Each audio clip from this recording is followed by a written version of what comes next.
A Celine Song é a diretora e roteirista de Vidas Passadas, aquele filme que foi indicado a melhor filme e melhor roteiro original no Oscar do ano passado, de 2024, e agora está de volta com um novo filme, um novo romance chamado Amores Materialistas, dessa vez uma comédia romântica estrelada pela Dakota Johnson, Chris Evans, Pedro Pascal, que está sendo vendido pelo marketing, é verdade, como se fosse uma comédia romântica levinha, como se fosse uma comédia romântica até um pouco mais boba, mas por ser a Celine Song, a gente sabe que não vai ser um Diabo Veste Prada, não vai ser uma Barraca do Beijo, com todo respeito a esses filmes, eu até gosto deles, mas aqui a pedrada vai ser um pouco maior. E antes de continuar, eu te peço para se inscrever nesse canal, caso você ainda não seja inscrito, e também curtir esse conteúdo, porque isso acaba fazendo com que esse vídeo seja entregue a cada vez mais pessoas e ajuda o meu trabalho. Então, se inscreve, porque agora a gente vai para a sinopse e crítica de Amores Materialistas. Lucy, a personagem da Dakota Johnson,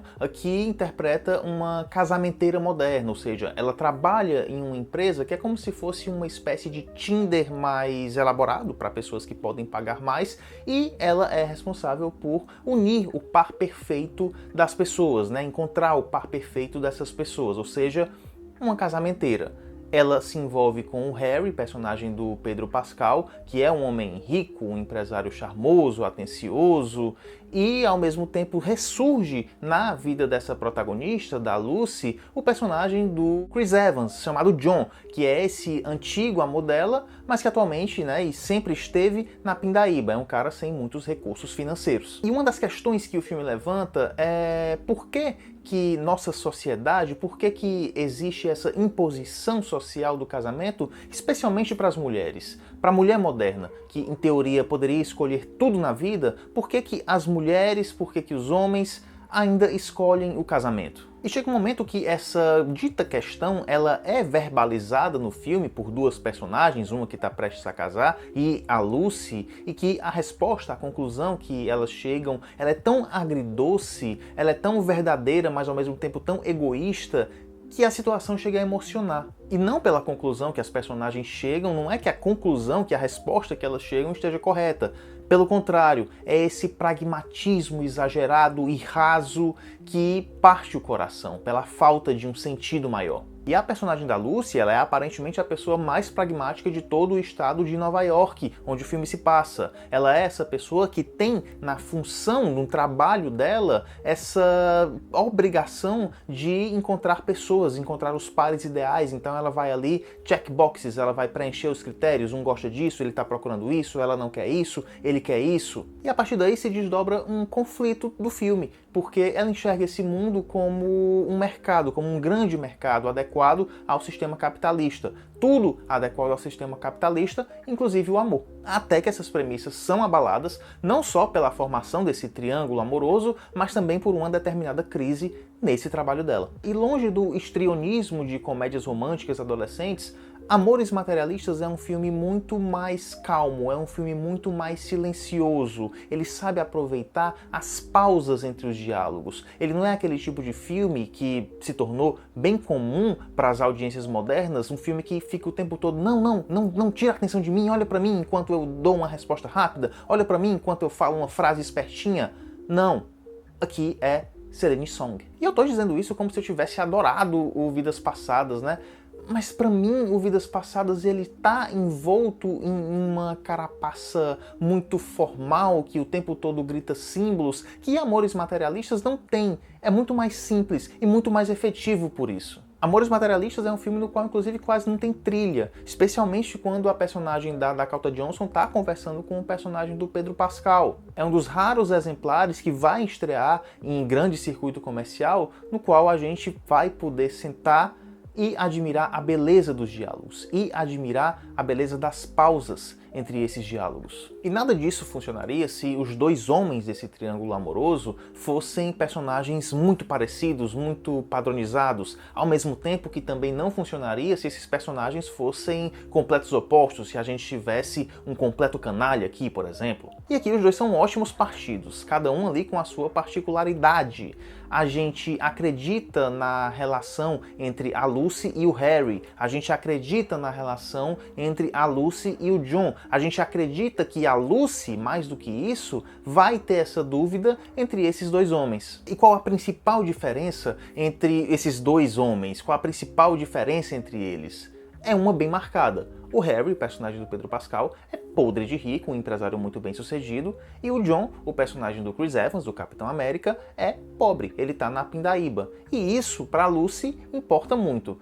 Aliás, sejamos sinceros, importa em todo relacionamento, alguns em maior grau, para outras pessoas em menor grau. Mas para Lucy isso é muito importante, e não porque ela seja uma personagem ruim, não porque ela seja uma personagem, como o título diz, materialista, mas porque ela é essa pessoa bastante objetiva no pensamento de futuro dela. Ela quer uma segurança, ela sabe do que gosta, então para ela isso vai importar. E o filme trabalha muito bem esse contraste pelos detalhes do próprio filme. Tem uma cena, tem uma passagem que a gente vê o terno, o smoking perfeitamente cortado do Pedro Pascal, a gente imagina esse homem cheirando a um perfume que custa, sei lá, $10.000, e contra um personagem do Chris Evans que tá ali todo malamanhado, mal vestido, acabando de sair do trabalho, que tá trabalhando como garçom. Ou então a gente sai de um restaurante chique, muito silencioso, pra uma esquina barulhenta do personagem do Chris Evans ligando pra Lucy, e a gente vê as pichações no muro, o pessoal bebendo, falando alto ao fundo, vários cartazes, tudo muito poluído. Tem diferença até no som. Quando o personagem do Pedro Pascal, quando o Harry tá com a Lucy, é tudo muito silencioso. Aliás, eu acho que pessoas ricas, elas gostam de silêncio, elas não falam gritando.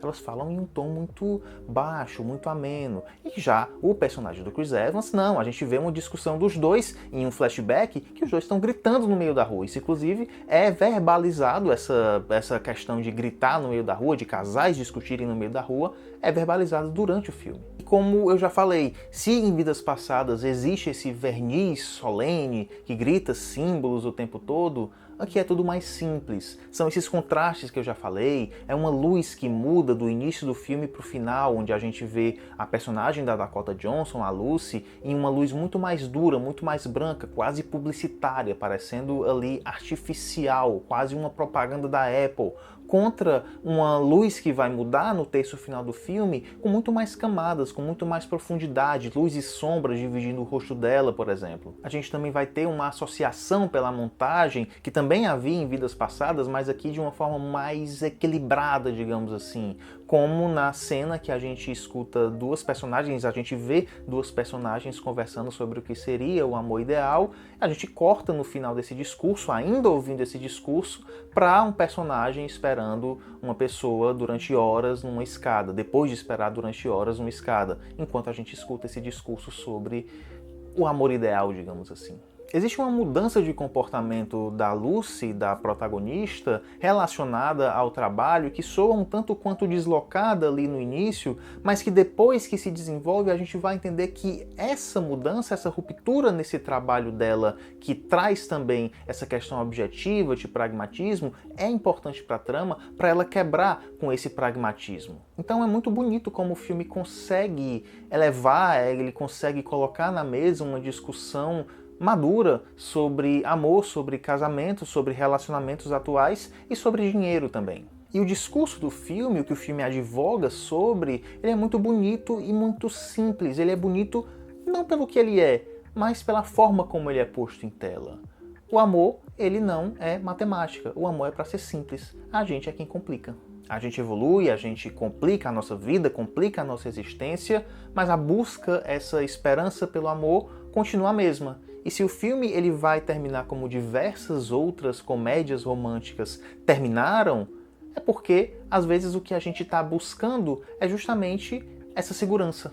É bem verdade que o casamento ele sempre foi uma troca, comercial ou não, mas desde os tempos das cavernas a gente pode imaginar que uma pessoa levava para outra algum tipo de ferramenta, algum tipo de objeto, algum tipo de coisa para fazer o outro feliz, para ter essa troca. Então, por mais que a gente evolua, por mais que a gente viva em tempos cínicos, por mais que a gente construa esse verniz, essa carapaça de individualidade, a esperança nesse amor romântico ainda permanece para muitas e muitas pessoas. É essa esperança previsível que a gente já viu acontecer diversas vezes nas comédias românticas, essa esperança previsível que a gente já viu acontecer algumas vezes na vida das pessoas que estão ao nosso redor, mas é essa esperança de que a gente ainda busca alguém para cuidar da gente, a gente ainda busca alguém para dividir a cova, a gente ainda busca alguém para dividir a vida. E o filme Amores Materialistas, ele coloca isso muito bem equilibrado de uma forma madura, de uma forma romântica, de uma forma leve.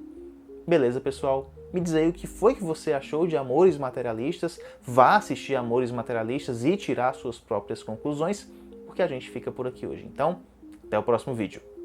Tchau!